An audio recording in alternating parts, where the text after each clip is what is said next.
We've got a structured debate with Richard and Colleen. We're not gurus, and we just met each other a few moments ago, so this is going to be interesting. We've talked a lot on the phone. We can tell them we've known each other forever. All right, should we go to the slides? Chris, if you could go to the slides, please. So it's going to be 15 minutes, and we've got it broken up into 3s and 2s and 1s, and we'll move it along, and there's some really interesting stuff that's coming out. Go ahead, guys. Okay, we'll do a quick, and then we'll roll in. Evolution or revolution? I'm going to take the side of revolution. I have been working in one of the largest ad networks in the world, clients like Absolute, Adidas, Apple, Nissan, 16,000 employees, 143 offices, $2 billion in revenue. And really my job as Chief Digital Officer was to be an adult education professor, crossed with a truancy officer. The one thing that I will tell you is that no matter what the model, no matter who the client, no matter how willing, everybody wants to go to heaven and nobody wants to die. Clayton Christensen in '95 talked about disruptive technologies. When he broke out, there were 2 ways the change happened. One of them was revolution, which creates a new market by allowing people to solve a problem in a radically new way, which is what I think technology and digital distribution has done to the ad industry. And an evolution says that you improve product in an existing market that clients are expecting. And I think if our customers had been expecting this, then we wouldn't have gone through the last 5 years of somehow getting away with holding our hands up and saying, I don't know, but we're working on it, and still keep our jobs. So I believe that revolution is the way to go to move as quickly as possible into giving our clients what they need in a marketplace where our consumers are somewhere different than they used to be, and our advertising and our market aren't in sync anymore. Thank you. So, quick story. So this is a long time ago. I'm not going to age ourselves, Andy, but years ago I had an agency, and they came to us. Bell was a client, and at that point brands were just starting to create kind of microsites, their own kind of web destinations. So it's a long time ago. Bell came to us, they wanted it. We basically lied to our chief, said we absolutely know what we're doing. We knew shit. We called up Andy Strout, who's sitting in there, who had a digital agency that was kind of doing web development and everything. We pull in Andy, and we basically say to him, you know, we're trying to act like we know what we're talking about, but basically this is something that one of our clients needs. We need to be developing microsites for this client. Andy basically starts to work for us. At some point he comes to me and he says, Richard, you don't know shit about what you're doing in this digital area. Oh, yeah. We basically agreed on that. He took over, and that, for me, is evolution, okay? That's evolution in our business. That's feet for fish. The thing is, I just want to say, the reason I support evolution in it is that we have been, same as Colleen, I'm part of a very large network. We have been evolving over time in the advertising business. We understand that it's all about people and behavior. We're reacting to it. The key issue that we are dealing with, really, rather than blowing everything up and starting from scratch, it really is a matter of speed.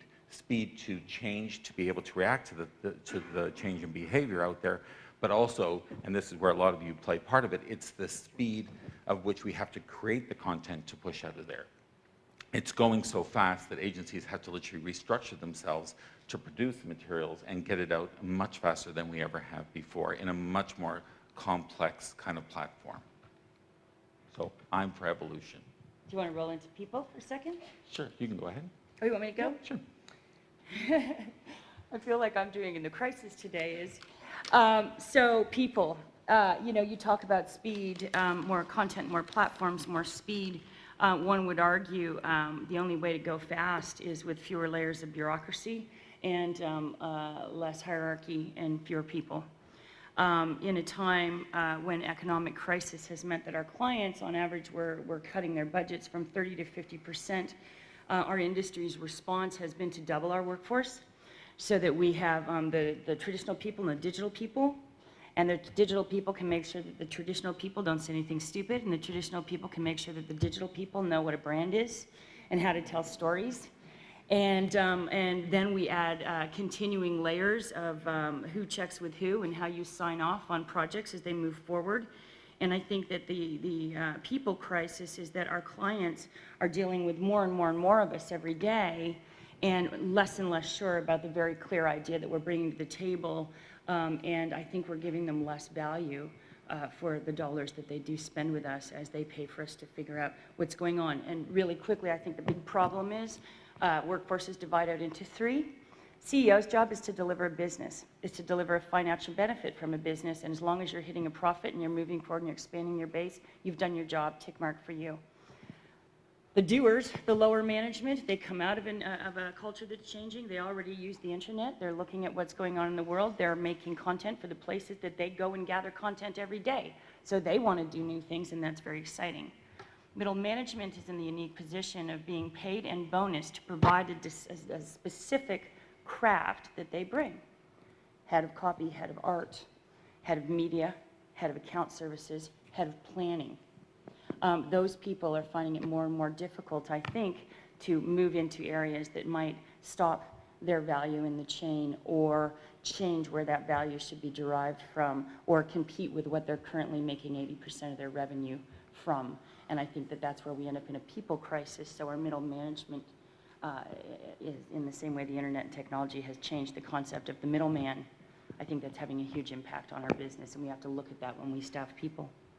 Yeah, and I'm actually going to continue on with that because we talked about this and we actually do agree. I mean, people is a huge issue in the structure of agencies right now.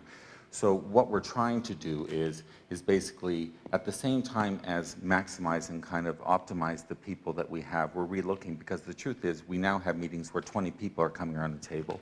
It's costing our clients a lot of money. They're sitting there because it's taking so many people to produce the work. And what we're trying to get into is to kind of separate out ideation and basically creation and have smaller groups of people, different groups than we've ever had before, different types of people. I'll talk about that in a moment. But to come together to really optimize the whole control of getting ideas created and then getting the execution of those ideas out of the agency. So the kind of people that we're looking at now to bring in, obviously we have creative technology group in our agency, but it's to really grow the technical side. We need more technical strength. We need people and partnerships with people like yourselves to come in to help on the development side. We simply can't keep up with the pace, nor can we hire all the people to be doing this. There's a lot of innovation out there. Rather than innovate ourselves, obviously, it would be doing it through partnerships.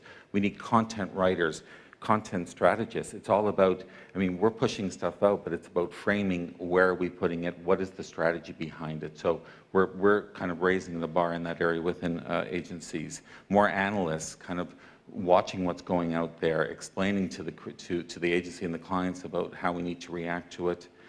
Production has changed substantially. So, I mean, in our agency, for example, we first started to use, we have a technical production group, but even from video and film production, we're using a traditional production group within. Well, now we have to change that because it's a whole different format. It's a different way of looking at producing content online.